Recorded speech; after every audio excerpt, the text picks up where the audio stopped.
vocês? Espero que sim. Meu nome é Jéssica e esse é meu canal. E hoje eu trago pra vocês um vídeo que algumas pessoas já vêm me pedindo tem algum tempo, que é pra falar sobre a minha experiência com o espanhol. Tanto como que eu aprendi, quais foram as minhas dificuldades, o impacto que eu tive quando cheguei aqui. E eu vou contar todas essas minhas experiências particulares e eu espero muito que vocês gostem desse vídeo.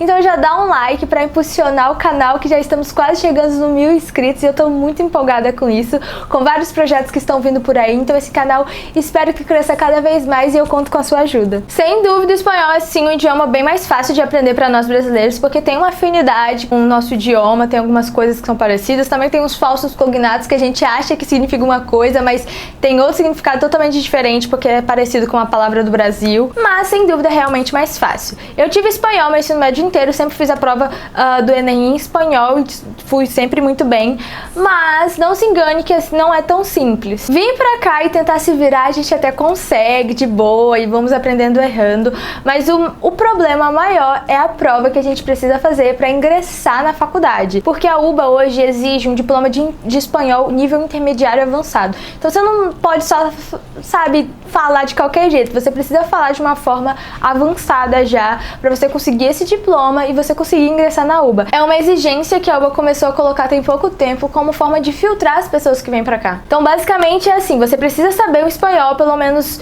já muito bem encaminhado antes de entrar na faculdade. E eu comecei a aprender espanhol já no Brasil.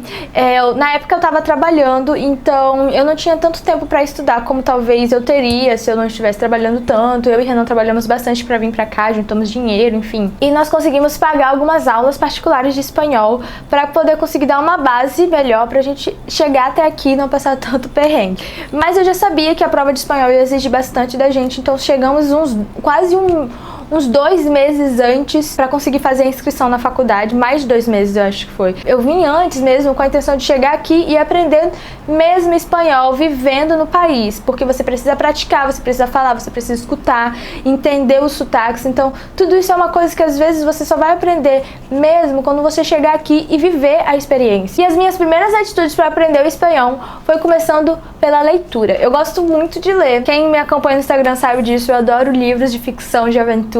E eu sou apaixonada por Harry Potter, na toa que eu tenho uma tatuagem do Harry Potter aqui no meu braço. E eu resolvi ler Harry Potter em espanhol. Foi a primeira experiência mais profunda que eu tive com o idioma. Eu imprimi o livro todo. Sempre que eu lia, eu tava com uma caneta na mão e um marca-texto, ia grifando as palavras que eu não sabia, escrevia o significado embaixo. Só que uma coisa que eu descobri, que o livro, alguns livros, eles têm a tradução no espanhol da Espanha. Então certas gírias, certas palavras não é usado aqui na Argentina, principalmente porque a Argentina tem um acento bem diferente. Outras pessoas que falam espanhol, mas que são do México, ou são da Venezuela, ou são da Colômbia, falam que chegam aqui e sofrem um impacto, e até mesmo para conseguir entender as pessoas, porque eles falam aqui, os argentinos, os portenhos, eles têm um acento bem diferente, tem gírias particulares. Então, como eu disse, é mais vivendo que você aprende mesmo. Eu particularmente senti que ler o livro em espanhol, praticar a leitura em espanhol, me ajudou muito mais mesmo na prova do CIEL, que é a prova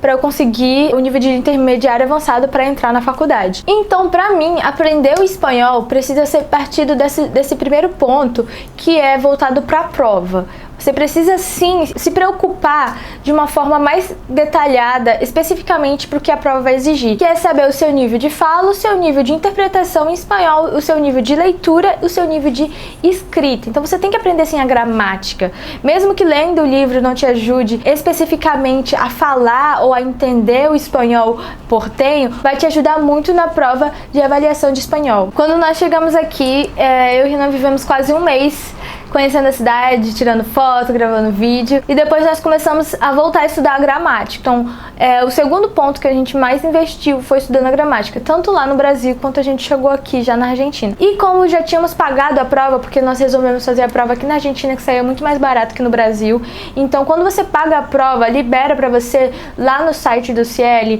um login com vídeos ensinando como que é a prova. Eles mesmos fornecem pra gente técnicas para escrever, para poder falar, você consegue simular a prova. Então eu ia simulando a prova, fazendo os exercícios junto com um livrinho de espanhol que eu tinha encontrado na biblioteca para poder estudar. Eu cheguei lá na biblioteca e tentei conversar com a moça: "Ei, você tem um livro de espanhol de gramática básica, assim, para alguém que tá estudando, para algum estrangeiro que tá começando a estudar espanhol?" Ela me indicou um livro e eu e Renan sentamos e começamos a estudar essa parte da gramática, voltado já mais pra prova mesmo, a gente fazendo a prova, simulando ela, fazendo os exercícios. Outro ponto que me auxiliou bastante a aprender espanhol foi ouvindo podcast. Quando nós chegamos aqui, a nossa localização mudou, então, consequentemente, as coisas também do Spotify, da Netflix mudaram. E foi bem interessante porque quando eu abri o Spotify, apareceu várias coisas já em espanhol, músicas, me indicando, sabe? E uma dessas coisas foi também podcasts. E Renan gosta muito de ler jornal, saber das notícias. Todo dia de manhã ele lê notícia.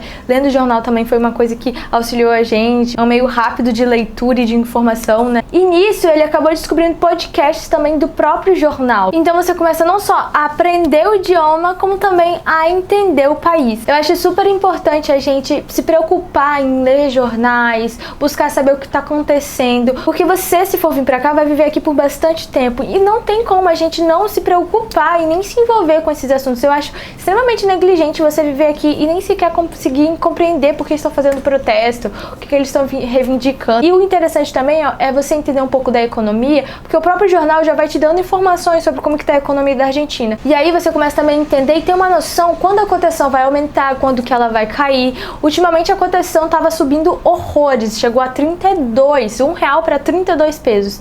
E aí nós lemos no jornal que o governo fez uma medida para reter o dólar, porque o dólar estava aumentando muito e o câmbio também estava disparando demais. Então ele fez uma medida a curto prazo para segurar os câmbios e diminuir o dólar, fazendo com que a cotação despencasse, e agora o máximo que está chegando é 28. Então, essa foi uma informação que a gente deu no próprio jornal, que já meio que nos informou o que ia acontecer daqui pra frente. Outro ponto muito legal também que a gente conseguiu desenvolver o espanhol é vendo desenho. Sabe uma coisa bem interessante? Que o espanhol dos desenhos é bem fluido, sabe? É muito mais fácil de você ouvir e de você conseguir compreender e até mesmo reproduzir na fala. Um desenho muito bom, que a dublagem é ótima, qual é o nome daquele desenho da Disney, Renan? Que tem o irmãozinho e a irmãzinha que vão tirar férias com o tio. Mystic Falls, alguma coisa assim. Ok, tive que fazer uma breve parada pra conseguir lembrar o nome do desenho e eu acabei de achar. É Gravity Falls, eu acho que é assim que se fala, não sei. Esse desenho aqui.